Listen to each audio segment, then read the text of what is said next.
Bonjour chers amis du monde entier. Aujourd'hui, je vais vous parler du pardon et de l'excuse. Pardon et excuse sont des synonymes. Cela veut dire la même chose, mais pas tout à fait. Qu'est-ce que pardonner? Pardonner, c'est dénouer les liens du passé, présent ou lointain, sans les effacer. Car le temps écoulé est par nature impossible à modifier.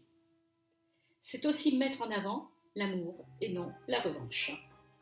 C'est briser la logique de la violence des rapports humains. Pardon a parfois une connotation religieuse, c'est-à-dire une signification religieuse.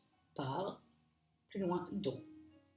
Voici un petit aperçu du pardon dans les trois religions monothéistes. Dans la tradition chrétienne, héritière de la tradition juive, le pardon n'est pas réservé qu'à Dieu. Le pardon est une exigence.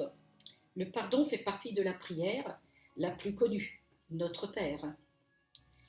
Le pardon est présent de nombreuses fois dans la Bible. Dans la loi juive, Mishneh Torah, excusez-moi pour la prononciation, pas de pardon sans acte de repentance. Le jour du grand pardon, la fête de Kippour, tout le monde se pardonne. On pardonne les fautes envers Dieu et envers notre prochain, mais à condition que la réconciliation ait eu lieu avec l'offensé. Dans l'islam, l'Aïd el-Fitr, excusez-moi encore pour la prononciation, le pardon est mutuel. Le pardon entre les hommes. Le pardon est pas terrible, je sais. Le pardon est cité plusieurs fois aussi dans le Coran. Jamais donné gratuitement, mais gagné par la repentance et la prière. Pour les fautes religieuses, le pardon à l'homme est possible uniquement si la faute est réparée. Revenons au pardon dans le sens général. Il ne peut être qu'un face-à-face entre deux personnes, du moins, c'est mon point de vue.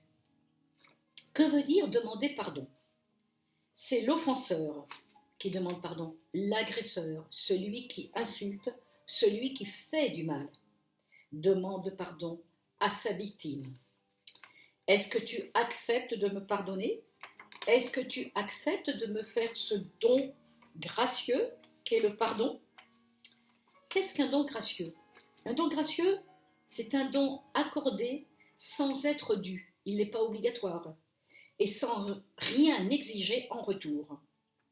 Si une demande pardon n'est pas acceptée, ce n'est pas pardonner. C'est un acte très fort, c'est révéler à l'autre qu'il n'est plus ce qu'il pense être. Un pays peut-il demander à l'autre de pardonner? Pour moi, non. Mais si le pardon est mutuel, c'est-à-dire fait ensemble, oui, il est possible et probablement nécessaire, car l'histoire du passé n'est pas faite que de mal ou de bien d'un seul côté. Maintenant, je vais vous parler de l'excuse.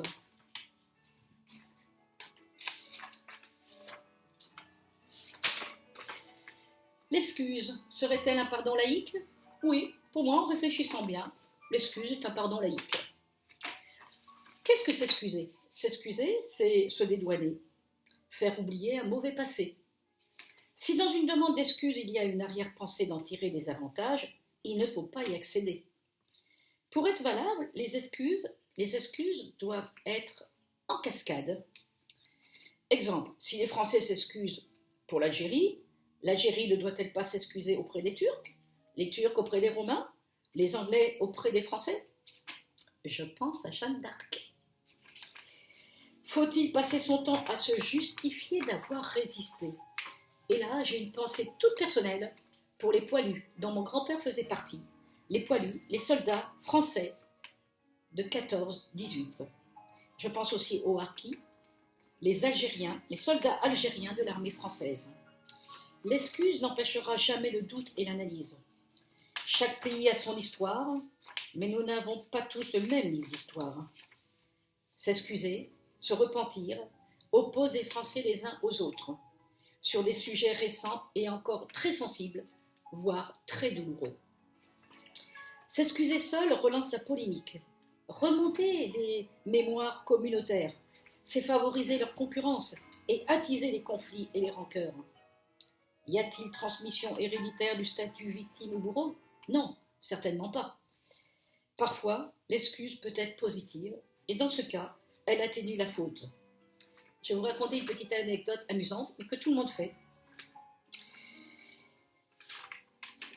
Voilà, tout simplement, vous êtes convoqué à une réunion et ce jour-là, vous arrivez en retard. La première chose que vous faites, que vous dites, c'est « excusez-moi pour ce retard ». Donc en un mot, vous commettez une faute, vous êtes en retard, et la première chose que vous faites, vous donnez un ordre. « Excusez-moi pour ce retard ». Ben non. Quand on est en faute, on ne donne pas des ordres. L'attitude positive serait de dire « merci de m'avoir attendu » ou d'avoir patienté. L'attitude positive diminue la faute, d'où l'importance du choix des mots pour éviter les mots. MAUX. Merci.